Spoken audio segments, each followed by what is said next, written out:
Welcome to my educational swim video. Personal water safety. Awareness of self, others, and your surroundings.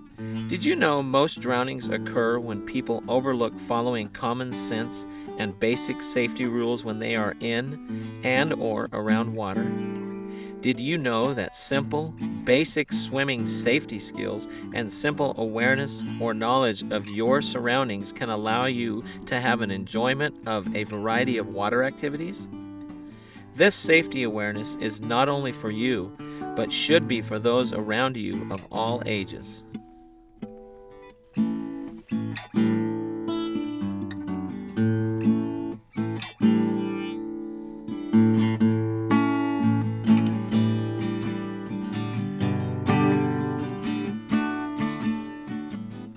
Brr. Hypothermia is when the body's temperature drops below 95 degrees. This can occur when the body is exposed to water or air temperatures below 95 degrees. If you fell into a body of water that was approximately 32.5 degrees Fahrenheit, your expected time of survival is under 15 to 45 minutes. At this same temperature of 32.5 degrees Fahrenheit, your exhaustion or unconsciousness rate would be approximately under 15 minutes. And if you were in our California ocean waters and you were left behind in the water, typically, let's say our California ocean water is 50 to 60 degrees Fahrenheit, then your exhaustion or unconsciousness rate would be approximately 1 to 2 hours. And your expected time of survival would be 1 to 6 hours. And if you were in the warm waters of the tropics, let's say with a water temperature of over 80 degrees, then your exhaustion or unconsciousness level would be indefinite, and your expected time of survival could be indefinite. Now the question to you is, would you know what to do in any of these cases or in any other accidental water incident? Would you know what to do and how to increase your survival time in the water? This is where Survival Float comes into a life-saving factor that could help save your life. Survival floating is designed to help your body relax and conserve energy if you do not have a life jacket.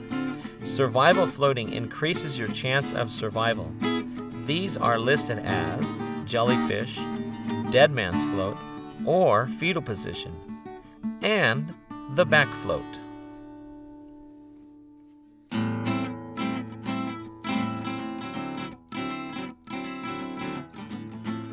After I took my first beginning swimming class, I decided to go on vacation. And we went to Lake Mead out in Nevada. My kids know how to swim, but they didn't know that I don't know how to swim. Again, both of my kids knew how to swim. I was standing right on top of the ladder. The stairs were wet and slippery, therefore, my foot slipped and I fell right into the water with no life jacket. I'm not sure how long I stayed in the water. First, when I was in the deep water, I kicked my legs so I could come up. Then, really quickly, I decided to turn onto my back and stay calm. Then I could hear my husband yelling at me not to panic, just stay there, just float. He was so surprised that I didn't panic. Who knows, maybe I wouldn't even be alive today.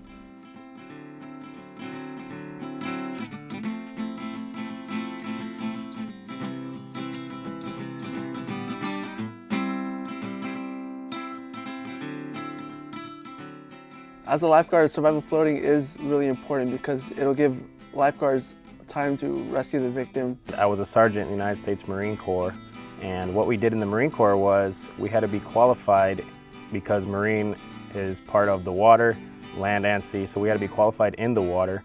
And those survival skills that we learned were paramount to survival out in combat or anywhere else. And what they teach you is not necessarily how to swim in water, but how to familiarize yourself and be comfortable in water, because most people, when they go swimming, they're in swimsuits, they have flotation devices on, and when you're in combat, you're in full combat gear, boots, camouflage pants, camouflage shirt, your flak and Kevlar, your pack, a rifle. So when you go in the water, one, you could be kind of distraught of whereabouts you are. You don't know where the bottom is, you don't know what's in the water. So the first thing that you learn both here and in combat skills is you need to stay calm. And if you can stay calm and kind of get your wits about you, and you'll be able to survive a lot longer than if you start panicking and using energy to worry about what's going on in that sense. What we do in the pool here at Cal Poly is we'll learn how to float in the water as well as tread, but float because you can last a lot longer that way, and you can utilize those techniques both on your stomach and on your back, and be able to float in the water a lot longer, so your chances of being rescued are greater.